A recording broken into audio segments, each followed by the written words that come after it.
Tiyak na yan. So yun na nga, tapos na ang organization ni Bishop Jun Suscon, Father Jun. Bishop Jun, daw sanay. Pasasalamat natin sa ating mga dumalo.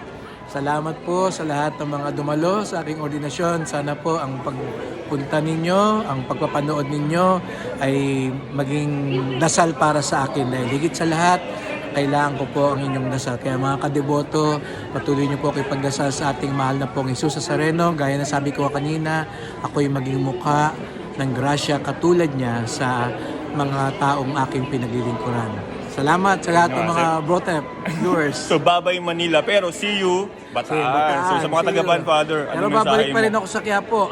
Tayo papasalamat din sa pong Nazareno pa rin, at least kahit once a month. Pero sa mga taga-Bataan, I see you there, and ako ay excited na tayo magkasama-sama upang pare-pareho nating tuklasin ang grasya ng Diyos. Okay, salamat po. Congratulations po, Bishop. Thank you po. Bye-bye. Ayun. So, mga taga-Bataan, abangan niyo po ang March 1, ang kanyang installation. March 1, 9 a.m. sa Bataan. Kita-kita po tayo sa Balanga Cathedral, St. Joseph Cathedral. March 1, 9 p.m. Oh, okay. Bye-bye.